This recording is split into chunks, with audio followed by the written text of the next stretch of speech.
ওকে, আজকে আমরা বৃত্তর চ্যাপ্টারটা আর একটু রিক্যাপিচুলেট করি। ঠিক আছে, কিভাবে কি হয়েছিল আমি আর একবার একটু মনে করিয়ে দেওয়ার চেষ্টা করছি। বৃত্তের সঞ্চারপথের সমীকরণ চ্যাপ্টার থেকে আমরা বৃত্তের সংজ্ঞা শিখিয়েছিলাম। সঞ্চারপথের কনসেপ্ট অনুসারে আমরা বলেছিলাম যে একটা স্থির বিন্দু আলফা বিটা থেকে স্থির দূরত্ব বজায় রেখে একটা চলমান বিন্দু ধরা যাক পি এক্স ওয়াই, এক্স হচ্ছে তার স্থানাঙ্ক, এই চলমান বিন্দুর সঞ্চারপথের একটা বৃত্ত হবে এবং সেই অনুসারে সূত্রটা তৈরি হয়েছিল x minus alpha whole square plus y minus beta whole square equal to r square.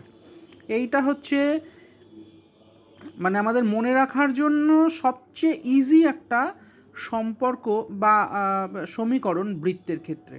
ঠিক আছে, আমরা মোটামুটিভাবে সবসময় এই জিনিসটাকে মাথার মধ্যে রাখবো একটা কথা। ওকে, আচ্ছা, এইবার আমরা এই সম্পর্কটাকেই ভাঙিয়ে দিয়ে আমরা একটা সাধারণ সমীকরণ তৈরি করে ফেলছি। দেখাচ্ছি সাধারণ সমীকরণটা কী হচ্ছে।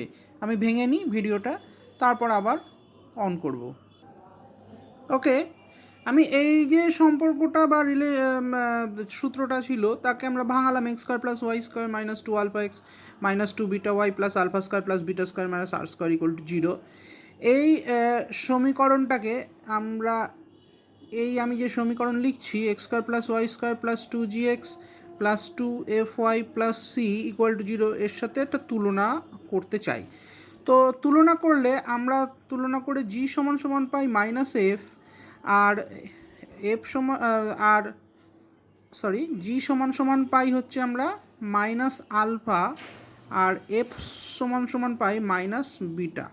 তো কেন্দ্রটা কত ছিল? অ্যাকচুয়ালি কেন্দ্র ছিল আলফা বিটা, অর্থাৎ এখান থেকে আমরা বলতে পারি আলফা সমান সমান মাইনাস জি আর বিটা সমান সমান মাইনাস এফ। সো কেন্দ্র কত দাঁড়ালো? কেন্দ্রটা আমরা ব্যাসার্ধটা পরে আসছি, কেন্দ্র দাঁড়ালো মাইনাস জি মাইনাস এফ। তাহলে যে কোনো এইরকম একটা সমীকরণ যদি বৃত্তের আমাদের দিয়ে দেওয়া থাকে সেখান থেকে আমরা সরাসরি কেন্দ্র কিন্তু বার করে ফেলতে পারবো মাইনাস জি মাইনাস এফ, মানে জি আর এফের মানটা বার করে মাইনাস জি মাইনাস এফটা হয়ে যাবে তার কেন্দ্র। আচ্ছা, ভালো কথা। আমরা alpha square plus beta square plus r square minus r square সমান সমান পেয়েছিলাম সি, তুলনা করে এই যে এই জিনিসটা এখানে সি এর সঙ্গে তুলনা করে। বেশ, তাহলে আর স্কোয়ার সমান সমান দাঁড়াচ্ছে alpha square plus beta square minus c, বা আর তো একটা দূরত্ব, তাহলে এটা শুধু পজিটিভটা নেব, root over alpha square plus beta square minus c. So alpha beta আর সি যদি জানা থাকে আমরা ব্যাসার্ধ নির্ণয় করতে পারবো এই ফর্মুলার থেকে। তো বোঝা যাচ্ছে স্বাভাবিকভাবে যে আমাদের যদি এই রকম একটা সম্পর্ক বা সমীকরণ দেওয়া থাকে সেখান থেকে বৃত্তের কেন্দ্র এবং বৃত্তের ব্যাসার্ধ কী করে বার করব এই ফর্মুলা দুটো থেকে। আর সবচেয়ে আরও আমাদের জন্য ইজিয়েস্ট যে ওয়েটা সেটা হচ্ছে x minus alpha whole square plus y minus beta whole square equal to r square. এটা কখন ব্যবহার করব? যখন আমাদের কেন্দ্র দুটো দেওয়া থাকবে, মানে কেন্দ্র দেওয়া থাকবে, কেন্দ্রের স্থানাঙ্ক এবং ব্যাসার্ধ, এই দুটো জিনিস যখন দেওয়া থাকবে তখন আমরা সরাসরি এই জায়গাটায় একে আমরা অ্যাপ্লাই করে সমীকরণটা বার করতে পারবো। ওকে, নেক্সট আমরা এবার কয়েকটা এই জিনিস থেকে এখানে কয়েকটা অনুসিদ্ধান্তে পৌঁছাতে চাইছি। ধরা যাক এরকম একটা বৃত্ত, যে বৃত্তটার কেন্দ্র মূল বিন্দুতে আছে, অর্থাৎ এটা হচ্ছে 0 0, ব্যাসার্ধ ধরা যাক এ একক বা আর একক যাই হোক, তাহলে তার সমীকরণ হয়ে যাবে কি x square plus y square equal to, এটাকে আমি আর ধরেছি তো আরই ধরি, ব্যাসার্ধটাকে মনে রাখতে সুবিধা হবে। তো x square plus y square equal to r square. কেমন? যে বৃত্তের কেন্দ্র মূল বিন্দুতে রয়েছে। আচ্ছা, খুব ভালো কথা। এবার আমরা একটা বৃত্ত সে মূল বিন্দুতে এক্স অক্ষকে স্পর্শ করেছে ধরি। হ্যাঁ, মূল বিন্দুতে এক্স অক্ষকে স্পর্শ করেছে, এক্স অক্ষকে স্পর্শ যেখানে করেছে সেটা হচ্ছে মূল বিন্দু। আচ্ছা, আমরা কি জানি স্পর্শক এবং স্পর্শগামী ব্যাসার্ধ পরস্পর লম্ব হয়, তাহলে স্বাভাবিকভাবে এটাই হবে ওয়াই অক্ষ, অর্থাৎ এটা 0 0, এই কেন্দ্রটা এখানে আছে, তাহলে কেন্দ্রটা কত লিখতে পারবো, 0 a। আমি যদি ব্যাসার্ধ এ ধরি তাহলে 0 a, তাহলে বৃত্তের সমীকরণটা কত হয়ে যাবে, এক্স মাইনাস 0 হোল স্কোয়ার অর্থাৎ x square plus y minus a whole square equal to a square. Just এবার এই সমীকরণটা এবার একে ভাঙিয়ে দিলে x square plus y square minus 2ax 2ay equal to 0, কারণ এখানে স্কোয়ার এখানে স্কোয়ার কেটে যাবে। বোঝা গেছে কেন বললাম? আচ্ছা, ঠিক একই যুক্তিতে যদি এই বৃত্তটা ওয়াই অক্ষকে মূল বিন্দুতে স্পর্শ করে তাহলে এক্স অক্ষের উপরেই তার কেন্দ্র অবস্থিত হবে। তো সেক্ষেত্রে কেন্দ্র হবে a0, ব্যাসার্ধ a একক, এইটা হচ্ছে মূল বিন্দু। এক্ষেত্রে সমীকরণটা দাঁড়াবে x minus a whole square plus y square equal to a square. তাহলে ভাঙলে চুড়লে কী দাঁড়াবে, x square plus y square minus 2ax equal to 0 হলো। আর একটা জিনিস হতে পারে যে বৃত্তটা দুটো অক্ষকেই স্পর্শ করেছে। কি করে স্পর্শ করবে? যদি এইটুকু এ হয়, আমি ছবিটা একবার আঁকি, খুবই বিশ্রী ছবি হয়েছে, এরকমভাবে হাতে ছবি আঁকা বেশ টাফ। এই যে স্পর্শ করবে কখন, যখন এটাও এ হবে এটাও এ হবে, তাই তো? তাহলে কেন্দ্রটা এ এ, তাহলে সমীকরণটা x minus a whole square plus y minus a whole square equal to square. নাও এটাকে ভাঙিয়ে নাও, পেয়ে যাবে উত্তর x square plus y square minus 2ax minus 2ay plus a square. একটা তো কাটবে আর একটা পড়ে থাকবে। এই হচ্ছে যে বৃত্তটা দুটো অক্ষকেই স্পর্শ করেছে। আচ্ছা, এটা তো প্রথম পাদে রয়েছে বা ফার্স্ট কোয়াড্রেন্টে রয়েছে, সেকেন্ড কোয়াড্রেন্টও থাকতে পারে। সেক্ষেত্রে কী হবে, এই তখন এটা মাইনাসে এ হয়ে যাবে, বুঝতে পেরেছো? এখানে যদি চলে আসে তাহলে কেন্দ্রটা মাইনাসে এ হয়ে যাবে, এইখানে যদি চলে আসে কেন্দ্রটা মাইনাস এ হয়ে যাবে, এখানে যদি চলে আসে তাহলে কেন্দ্রটা এ মাইনাস এ হয়ে যাবে। সেক্ষেত্রে এই জায়গাগুলো চেঞ্জ হবে কিন্তু এই জায়গাটা আনচেঞ্জ থাকবে। এই হচ্ছে বিভিন্ন টাইপের আমাদের বৃত্ত কিভাবে তৈরি হয় আমি দেখালাম। এখন আমরা একটা বৃত্তের ব্যাসের দুটো প্রান্তবিন্দু স্থানাঙ্ক যদি দেওয়া থাকে সেক্ষেত্রে বৃত্তের সমীকরণটা কিভাবে আসবে সেটা একটুখানি দেখে নিই। তো আমরা এই যে একটা প্রান্তবিন্দু ধরো x1 y1 দেওয়া আছে, একটা প্রান্তবিন্দু x2 y2 দেওয়া আছে, তাই যদি হয় আমরা অন্যভাবেও করতে পারি। যদি এ দুটো জানি তাহলে দুটোর মধ্যবিন্দু বার করলে আমি ব্যাসার্ধ পেয়ে যাব, মধ্যবিন্দু বার করলে কেন্দ্র পেয়ে যাব, আর এদের দূরত্বটা ব্যাস তার অর্ধেক করলে ব্যাসার্ধ পেয়ে যাব। তো কেন্দ্র আর ব্যাসার্ধ যদি পেয়ে যাই, আমরা প্রথম যে শর্তটা তৈরি করেছিলাম যে সূত্রটা, সেই সূত্র যদি বসিয়ে দিই আমরা সমীকরণটা পেয়ে যাব। আর একটা সহজ পদ্ধতি আমি বলি, সেটা হচ্ছে সঞ্চার পথের নিয়ম, যে আমি একটা পি চলমান বিন্দু এক্স ওয়াই, যে বিন্দুটা বৃত্তের উপরে অবস্থিত যদি হয় তাহলে এই দুটো বিন্দুকে আমরা যদি এর সাথে যোগ করে দিই, অর্থাৎ এ বি এই দুটো বিন্দুর নামকরণ যদি হয়, তাহলে অর্ধবৃত্তস্থ কোণ সমকোণ এই শর্ত অনুসারে এপি বিপির সঙ্গে লম্ব হয়। অর্থাৎ কি না, এক্স এপির যে প্রবণতা হচ্ছে y1 minus y by x1 minus x, আর বিপির যে প্রবণতা অর্থাৎ y2 minus y by x2 minus x is equals to -1 হবে, তাই তো? এটা দুটো পরস্পর লম্ব আছে। আচ্ছা, এটাকে একটু সাজিয়ে নিয়ে লিখলে আমি x minus x1 into x minus x2 plus y minus y1 into y minus y2 is equal to 0 পাবো। সো এই সমীকরণটা হচ্ছে, আমরা যখন কোনো একটা বৃত্তের ব্যাসের দুটো প্রান্তবিন্দু জানবো তখন তার সমীকরণ তৈরি করব এই সূত্রটার মাধ্যমে।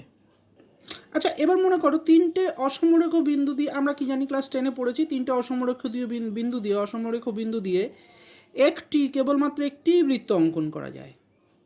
তো আমরা তিনটে অসমরেখ বিন্দু পি কিউ আর নিয়েছি, তাদের দিয়ে যে বৃত্তটা অঙ্কন করা যায় তার সমীকরণটা কিভাবে তৈরি করতে পারবো।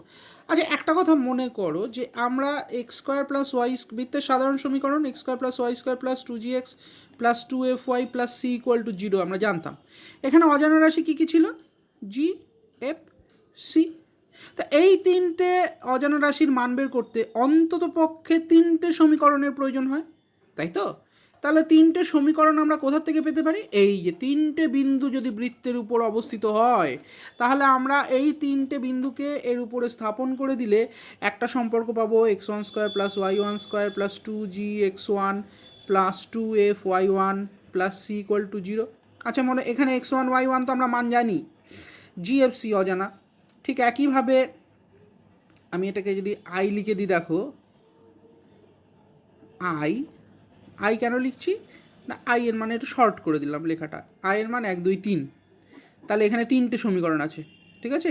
x1 square plus y1 square plus 2gx1 plus 2f(y1) plus c 1 number, x2 square plus y2 square plus 2gx2 plus 2f(y2) plus c equal to 0। একটা x3 square plus y3 square plus 2gx3 plus 2f(y3) plus c equal to 0। আর একটা, এই তিনটে সমীকরণ থেকে আমরা gfc এর মানটা বার করে নিতে পারবো। কেমন? পেয়ে গেলে আমরা এখানে বসিয়ে দিলে বৃত্তের সমীকরণ পেয়ে যাবো। দ্যাটস ভেরি ইজি, তাই তো? আচ্ছা, এবারে আমরা বৃত্তের প্যারামেট্রিক ইকুয়েশান বা প্রাচলিক সমীকরণ এটাকে যদি বার করার চেষ্টা করি, আমরা x square plus y square equal to r square যদি বৃত্ত দেওয়া থাকে, এই প্রাচলিক সমীকরণ দেখো খুব সহজে x equal to r cos theta r y is equals to r sine theta যদি ধরি, তাহলে এখান থেকে আর এবং থিটা তাড়ালেই আমরা এই সম্পর্কটা পেয়ে যাব। সরি, শুধু থিটা তাড়ালে, দুটো বর্গ করে যোগ করলেই আমরা এই সম্পর্কটা পেয়ে যাই। তো এই বৃত্তের প্রাচলিক সমীকরণ হচ্ছে এটা। আচ্ছা, এখন যদি এরকম বৃত্ত না দেয়, ধরো দিল x minus alpha whole square plus y minus beta whole square equal to r square দিল, তাহলে তার প্রাচলিক সমীকরণ কী ধরবো? কিছুই না, এক্স মাইনাস আলফাকে যদি আমি আর কস থিটা ধরি, তাহলে এক্স সমান সমান কত হবে? আলফা প্লাস আর কস থিটা, এইটা হবে প্রাচলিক সমীকরণ। ওয়াই সমান সমান হবে আলফা প্লাস বিটা প্লাস আর কস থিটা, ব্যাস হয়ে গেল। বিটা প্লাস আর সাইন থিটা, এই হয়ে গেল তার প্রাচলিক সমীকরণ। Is that clear? এইভাবে আমরা বৃত্তের প্রাচলিক সমীকরণ বা প্যারামেট্রিক ইকুয়েশন বার করতে পারি। আচ্ছা, সমকেন্দ্রিক বৃত্ত, সমকেন্দ্রিক অর্থাৎ দুই বা ততোধিক বৃত্তের যদি একই কেন্দ্র হয়, তো সমকেন্দ্রিক বৃত্ত হবে। সেটা কী হবে? কেন্দ্র সেম থাকবে, শুধু ব্যাসার্ধ আলাদা হবে। অর্থাৎ x minus alpha whole square plus y minus beta whole square equal to r one square যদি আমি বলি, একটা বৃত্ত। এটাকে পাল্টে লিখলাম আর টু স্কোয়ার, আর একটা বৃত্ত। এটাকে পাল্টে লিখলাম আর থ্রি স্কোয়ার, আর একটা বৃত্ত। সো শুধু ব্যাসার্ধ পাল্টে যাবে, কেন্দ্রটা একই থাকবে। তো তারা হচ্ছে সমকেন্দ্রিক বৃত্ত। ধরো এরকম একটা সমীকরণ দেওয়া আছে একটা বৃত্তের, কেমন? আমি একটা বিন্দুকে এই বৃত্তের ভেতরে, উপরে বা বাইরে, সেটা কি করে বার করতে পারবো? ধরো একটা বিন্দু আমি নিলাম x1 y1, তাহলে যদি আমরা এর বাম পক্ষে বসাই x1 square plus y1 square plus 2gx1 plus 2f(y1) plus c, এটা বাম পক্ষে বসালে এই মানটা পাবো। তো যদি বৃত্তের ভিতরে হয় ওই বিন্দুটা, তাহলে এই মানটা শূন্যের থেকে ছোট হবে, তাহলে এটা হবে ভেতরে। শূন্যের সঙ্গে যদি সমান হয় তাহলে উপরে, আর শূন্যের থেকে যদি বড় হয় তাহলে বাইরে। এই হবে কোনো একটা বৃত্তের সাপেক্ষে কোনো বিন্দুর অবস্থান বের করার নিয়ম। আমি এখানে দুটো বৃত্ত নিয়েছি, এই একটা বৃত্ত, একটা বৃত্ত, দুটো বৃত্তের কেন্দ্র আর কি, দুটো বৃত্ত। তো এই সমীকরণ নিচে x square plus y square plus 2g1x plus 2f(1y) plus c1 equal to 0, আর একটা x square plus y square plus 2g2x plus 2f(2y) plus c2 equal to 0, দুটো বৃত্ত। কেমন? এখন কেউ একটা বললো যে এই দুটো বৃত্ত যেখানে ছেদ করেছে, শোনো, এই দুটো বৃত্ত কী কী সিচুয়েশান হতে পারে? তারা পরস্পরকে স্পর্শ করতে পারে, তারা পরস্পরকে কিছুই নাও করতে পারে, মানে স্পর্শ নাও করতে পারে, অর্থাৎ দুটো বাইরে দিয়ে চলে গেল, এই টাইপের একটা বৃত্ত, এই টাইপের একটা বৃত্ত। অথবা তারা পরস্পরকে একদম ছেদ করতে পারে। যদি ছেদ করে তাহলে দুটো বিন্দুতে ছেদ করবে। মনে করো এই দুটো বৃত্ত পরস্পরকে দুটো বিন্দুতে ছেদ করেছে, তাহলে তাদের ছেদ বিন্দুগামী আমি যদি আরও বৃত্ত অঙ্কন করতে চাই, দ্যাট মিনস ভেবে নিতে পারো এটা হচ্ছে আর একটা বৃত্ত। এই টাইপের বৃত্ত অঙ্কন করা যাবে, হ্যাঁ, এই টাইপের বৃত্ত আরও বৃত্ত অঙ্কন করা যাবে। তো সেক্ষেত্রে দুটো বিন্দুতে তো আমরা জানি অসংখ্য বৃত্ত অঙ্কন করা যেতেই পারে। তো এই টাইপের যে বৃত্তগুলো আসবে তার সমীকরণটা কী করে আসবে? আচ্ছা মনে করো সরলরেখা করার সময় আমরা কি করেছিলাম, দুটো সরলরেখা ছেদবিন্দুগামী তৃতীয় সরলরেখার সমীকরণ মনে আছে? L1 একটা সরলরেখা ছিল, L2 ইকুয়াল টু 0 একটা সরলরেখা ছিল। আমরা কি করেছিলাম, L1 plus lambda L2 equal to 0। তাহলে এই সরলরেখার এই বৃত্তের সমীকরণ যদি আমি S1 দিয়ে লিখি, এইটাকে যদি আমি S2 দিয়ে লিখি, তাহলে এই দুটো ছেদবিন্দুগামী তৃতীয় বৃত্তের সমীকরণ S1 plus lambda S2 equal to 0 হবে। এই ল্যামডাটা হচ্ছে ধ্রুবক এবং এর মানটা কোথার থেকে আসবে, কন্ডিশন দেওয়া থাকবে, সেই কন্ডিশন থেকেই ল্যামডার মানটা আসবে। যখন যেমন প্রয়োজন হবে আমরা ল্যামডার মানটা তেমন বের করে নেব। ওকে, তো বৃত্তের এইটুকু অংশ পর্যন্ত তোমরা দেখতে থাকো। আমি বৃত্তের সেকেন্ড ভিডিওটা আবার আপলোড করব। প্রথম অংশটুকুকে বারবার ভালো করে দেখে কোথায় কি সমস্যা হচ্ছে সেগুলো আমাকে জানাবে, বারবার এটাকে দেখতে থাকো।